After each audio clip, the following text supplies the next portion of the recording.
Hey guys, whew, having a big family dinner here at my wife's parents' place, and I've got a Sippit for you, a double-fisted Sippit.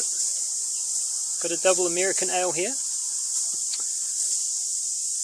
and a Belgian ale here. This one's getting drunk down, wonder why.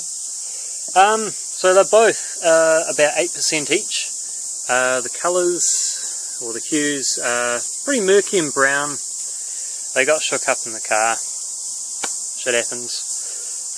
Let's start with the Belgian, because it's not quite as full-bodied as the American one.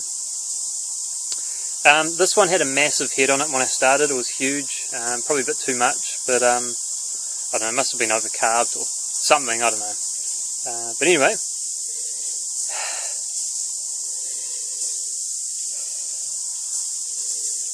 getting a touch of alcohol on the nose, and what I'm assuming is a bit of the yeast, because I used a pretty basic, I actually used a Cooper's Real Ale kit for that, split it down to about 8 or 9 litres I think, and just pitched it with M27 Belgian Ale yeast. Whew, mosquitoes out here are biting me. But yeah, no, it's a pretty basic beer. It's not watery, but it doesn't have a very big body on it.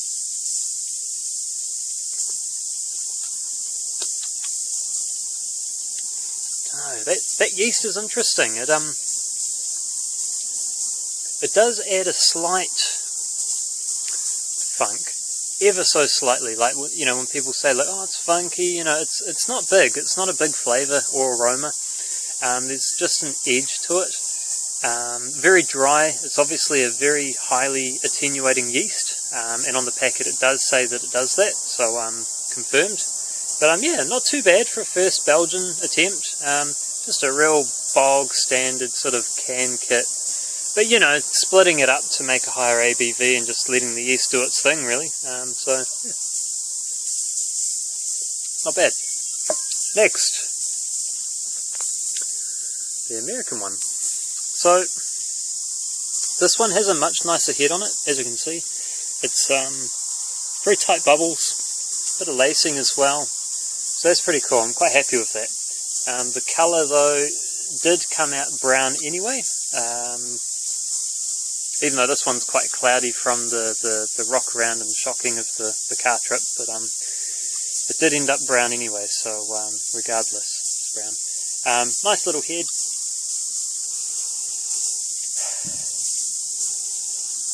Yeah, taking a whiff, it's very yummy. It's got this very sweet, hoppy sort of aroma to it, and you're getting sweet malts as well. There's 2 kilos of Crystal 60 in this brew, so I don't blame it. So this one's about 8% as well. I used USO 5, so just a classic sort of US ale yeast. But yeah.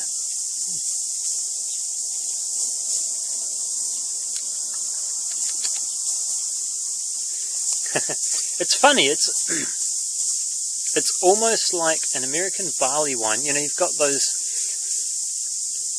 malts in your face, and then you've got a little bit of hoppiness as well. Like the alcohol strength isn't quite there, and the oomph and body from the malt isn't quite there. So it's really out of what I thought it was going to be. You know, I thought it was just going to be like a nice sort of pale ale, you know, double pale ale. But it's a lot maltier than that. You know, it's quite caramelly, surprisingly.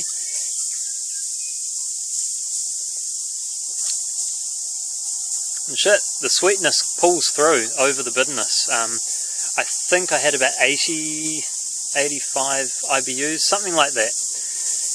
But I don't think it was enough. I would say, if I did this one again, I would push it. I'd push it through the roof and go 100 plus, definitely. 100, 110 maybe, just to really oomph, you know, bring through that bitterness, cut through the sweetness, and make it a double pale ale again. But no, that one's turned out alright. So there you go. I won't take up too much of your time. Sippits are meant to be short and sweet. So cheers guys, have a good one.